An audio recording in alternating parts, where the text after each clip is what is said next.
श्रद्धालु जिज्ञासु श्रोताओं, जीवन को एक सही दिशा देने के लिए और इस मनुष्य जीवन के अंदर व्यवहारिक जीवन और आध्यात्मिक जीवन दोनों ही भली प्रकार से जिए जा सके, अध्यात्म और व्यवहार इन दोनों के अंदर व्यक्ति बैलेंस बना सके और बड़े ही आनंद के साथ इन सारे मिले हुए साधनों का सदुपयोग कर सके, ऐसी दृष्टि जगाने के लिए, ऐसी सोच पैदा करने के लिए पंडित श्री रविंद्र जी आत्मन के द्वारा लिखी हुई समता षोडशी की चर्चा हम कर रहे हैं, जिसमें 10वीं गाथा चल रही है। 10वीं गाथा के अंतर्गत पंडित जी ये बात कहते हैं, हीन भाव जीवों के लख कर, ग्लानि भाव नहीं मन में हो, कर्मोदय की अति विचित्रता, समझो स्थिति करण करो, समता रस का पान करो, अनुभव रस का पान करो, शांत रहो, शांत रहो, सहज सदा ही शांत रहो, शांत रहो, शांत रहो, सहज सदा ही शांत रहो।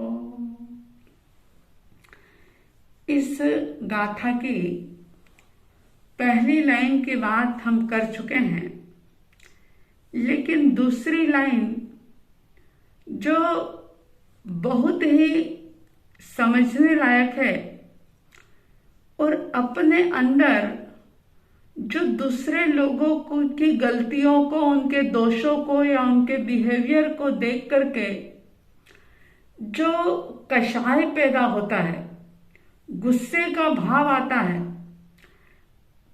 चिड़चिड़ाहट पैदा होती है, ईर्ष्या या द्वेष पैदा होता है या नफरत पैदा होती है, तो उसे जड़ मूल से कैसे खत्म किया जाए?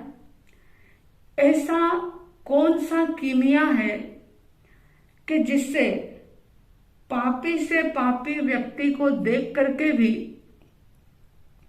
आपके मन में किसी भी प्रकार का द्वेष भाव पैदा ना हो, उनको आप हीन दृष्टि से ना देखें? तो इसके लिए पंडित श्री जी कह रहे हैं कि कर्म उदय की अति विचित्रता। कर्म उदय की बात हम बाद में करेंगे।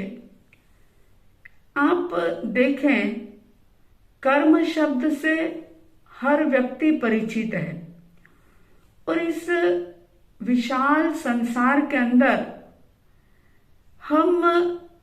अगर हम देखते हैं तो बहुत प्रकार की विविधताएं, विचित्रताएं दिखती है। यानी कि जीवन जो है वो इस संसार के अंदर लोगों का विषमताओं से भरा हुआ है। आप अपने जीवन में अनुभव करते हैं, अपने आसपास देखते हैं तो आप पाते हैं कि इस दुनिया में कोई सुखी है, कोई दुखी है, कोई गरीब है तो कोई धनवान है, कोई श्रेष्ठ जाति में पैदा हुआ है तो कोई निम्न कुल में जन्म लिया है, कोई तो बहुत विद्वान है, पंडित है, और कोई व्यक्ति बिल्कुल ही मूर्ख है। कोई ऐसा है कि जो बड़ा ही सुंदर है, सौंदर्यशाली है, ब्यूटीफुल है, और कोई बहुत ही कुरूप है। कोई व्यक्ति बहुत कमजोर है, दुर्बल है, कोई बहुत शक्तिशाली है, बलवान है। यानी कि कहीं जीवन में किसी की मृत्यु हो रही है तो कहीं किसी का जन्म हो रहा है। कोई बड़ा है तो कोई छोटा है। यानी आप देखो कि पूरी दुनिया में कितनी विविधताएं पाई जाती है, सभी प्रकार से विचित्रता दिखती है। तो मनुष्य का जीवन जो जिसमें आशा, निराशा, सुख, दुख, खुशी, गम, अनुकूलता, प्रतिकूलता, अनेक प्रकार की परिस्थितियां आती है, किसी की भी जीवन यात्रा एक जैसी नहीं चलती। कुछ न कुछ अच्छा या बुरा उसके जीवन में चलता रहता है। अगर हम इस दुनिया की विविधता, विचित्रता की बात करें और जीवन की विषमता की बात करें तो फिर सवाल पैदा होता है कि आखिर कोई ना कोई तो कारण निश्चित रूप से होना ही चाहिए इन सब चीजों का। ज्ञानियों ने वो कारण कर्म बताया है कि कर्म ही इस दुनिया की विविधता और जीवन की विषमताओं का जनक है, पिता है वो। अब आप ये बात तो बहुत बार सुनते हैं कि जो जैसा करता है उसे वैसा ही फल भोगना पड़ता है। ये सामान्य रूप से कर्म सिद्धांत का एक अभिप्राय हम कह सकते हैं। और भारतीय दर्शन जितने भी हैं वो सभी कर्म को स्वीकार करते हैं, कर्म के अस्तित्व को मानते हैं। सिर्फ चार्वाक दर्शन वो कर्म को नहीं मानता, क्योंकि चार्वाक तो आत्मा के अस्तित्व को ही नहीं स्वीकार करता, तो भला वो कर्म को कैसे मानेगा। विविध प्रकार के दर्शन जो इस सिद्धांत को मानते हैं, लेकिन एक मत होने के बावजूद भी कर्म का स्वरूप और उसके फल देने का जो उसकी जो प्रक्रिया है, जो फल देने का संबंध है, उसके संदर्भ में सबकी अपनी अपनी अलग अलग मान्यताएं हैं। तो खैर हम बहुत ज्यादा विस्तार में नहीं जाएंगे, लेकिन हम ये देखेंगे कि जैन दर्शन में कर्म का स्वरूप किस प्रकार से बताया है। तो परमात्मा भगवान महावीर स्वामी जी की वाणी और अनंत तीर्थंकरों की वाणी ये कहती है कि कर्म जो है वो पुद्गल परमाणुओं का एक समूह है, एक पिंड है। और ये पूरा संसार, ये पूरा लोक जो पुद्गल परमाणुओं से भरा हुआ है, उनमें से कुछ पुद्गल परमाणु जो हैं वो कर्म के रूप में परिवर्तित होते हैं और इसीलिए उनको कर्म वर्गणा कहा जाता है। अब ये कर्म वर्गणा, इसका संबंध आत्मा के साथ कैसे होता है, यानी कर्म बंधते कैसे हैं। तो शास्त्र ये कहते हैं कि जीवात्मा अपने मन, वचन और काया, इनको तीनों को योग कहा जाता है। यानी कि योग और कषाय, क्रोध, मान, माया और लोभ, कषायों के साथ जब इन योगों की प्रवृत्ति होती है, इनमें हलचल होती है, तो उन प्रवृत्तियों के साथ इन कर्म वर्गणाओं को जीवात्मा ग्रहण कर लेता है।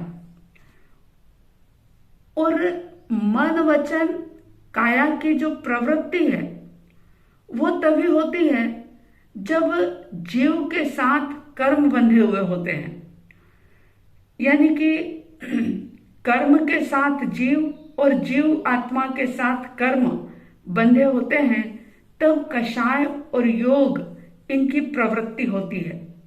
इस प्रकार से हम ये कह सकते हैं कि कर्म की जो प्रवृत्ति है, यानी कि कर्म से प्रवृत्ति और प्रवृत्ति से कर्म, ये परंपरा जो है वो अनादि काल से चली आ रही है। अब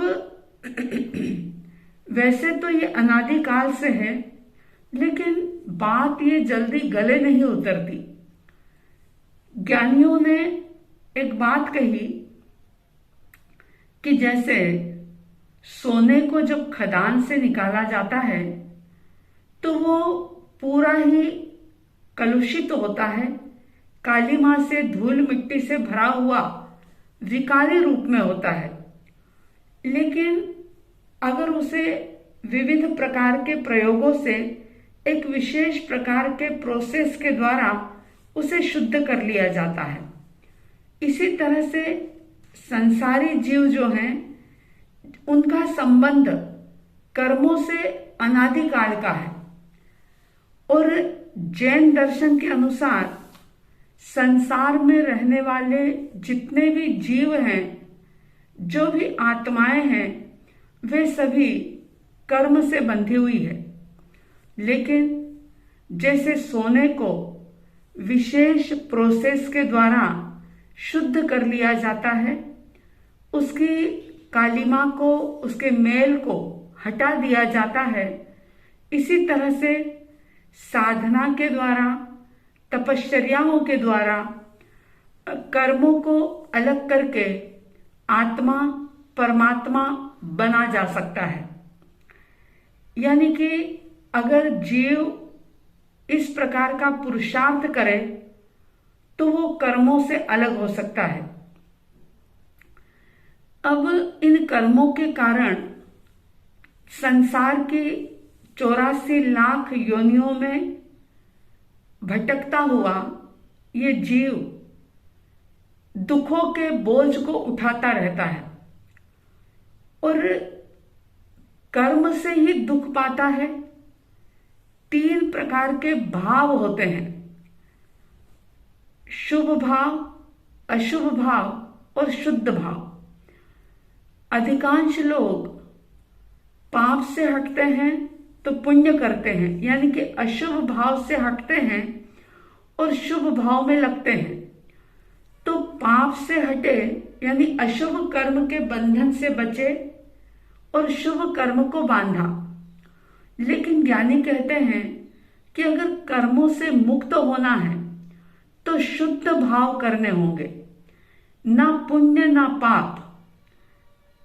इन दोनों से जब जीवात्मा ऊपर उठती है, जो वो शुद्ध भाव करती है, तो सारे कर्मों की निर्जरा होकर के वो शुद्ध बुद्ध और मुक्त बन जाती है।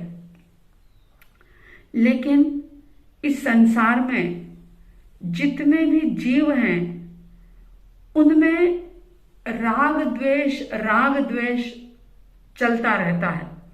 उनके भावों में कभी राग होता है, कभी द्वेष होता है।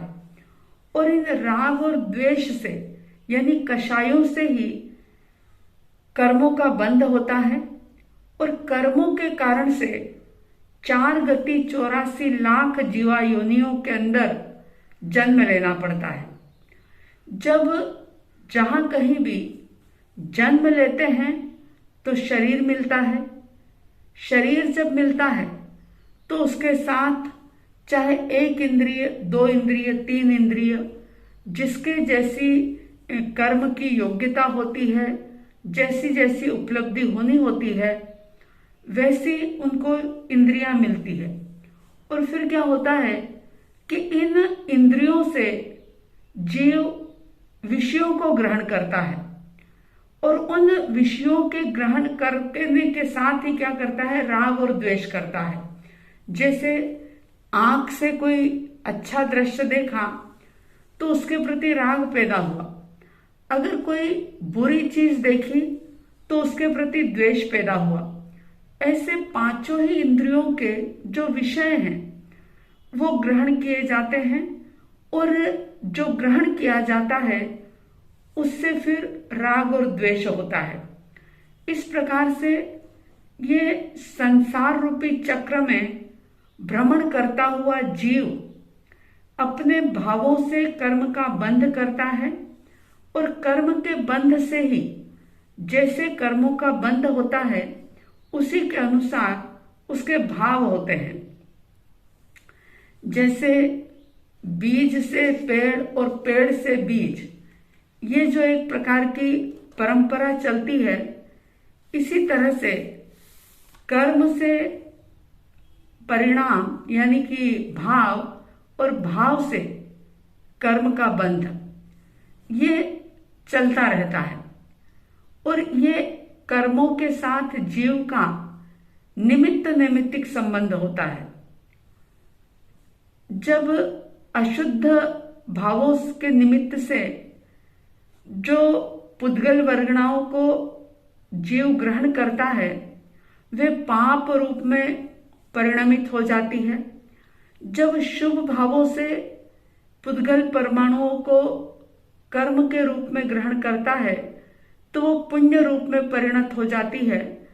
और जब जीव जो शुद्ध भाव में स्थिर हो जाता है तो वो इस संसार के सारे प्रपंचों से मुक्त होकर के सिद्ध और बुद्ध हो जाता है, यानी सिद्ध शिला पर जाकर के विराजमान हो जाता है। संसारी जीव की अपेक्षा अगर देखें तो जीव और कर्म का ये संबंध फिर से संसार को बढ़ाता है। लेकिन एक बात बहुत गहराई से समझने जैसी कि चाहे अनादिकाल से कर्म जीव के साथ रहे हों, लेकिन जीव कभी भी कर्म रूप नहीं होता, और कर्म जो हैं वो कभी भी जीव रूप नहीं होते। चाहे इनका संबंध, इनका संपर्क अनादिकाल से है, लेकिन जैसे मिट्टी कभी सोना नहीं होती और सोना जो है वो मिट्टी नहीं बनता, चाहे वो पृथ्वी काय का ही रूप हो, लेकिन जीव और कर्म की स्थिति तो बिल्कुल ही अलग है। क्योंकि जीव जो है वो उपयोग लक्षण वाला है, ज्ञान गुण वाला है, और कर्म पुद्गल जिसके अंदर ज्ञान का गुण नहीं है, ये वर्ण गंध रस स्पर्श वाला है। और जीव जो अमूर्तिक है, अमूर्त है, अरूपी है, और कर्म जो है वो रूपी है। यानी कि दोनों के स्वभाव बिल्कुल ही अलग हैं, लेकिन फिर भी दोनों के संयोग से ये संसार की परंपरा चलती रहती है। ज्ञानीजन कहते हैं कि इस पूरे लोक में, इस पूरे संसार में एक भी जगह ऐसी नहीं है कि जहां कर्म के योग्य पुद्गल परमाणु ना हो। यानी जीव के मन वचन काया के निमित्त से उनके साथ कषायों के जुड़ने पर जो प्रवृत्ति होती है, जो एक्शन होती है, जो क्रिया होती है, उसके कारण क्या होता है कि कर्म के योग्य जो परमाणु हैं वे चारों ओर से आकर्षित हो जाते हैं। जैसे लोहा चुंबक की ओर आकर्षित हो जाता है, इसी तरह से कर्म पुद्गल जीव के राग और द्वेष से आकर्षित हो जाते हैं। और इसीलिए अगर संक्षेप में हम कहें तो कर्म बंध के दो ही कारण माने गए हैं, योग और कषाय। यानी इसी के अंतर्गत राग और द्वेष का समावेश हो जाता है।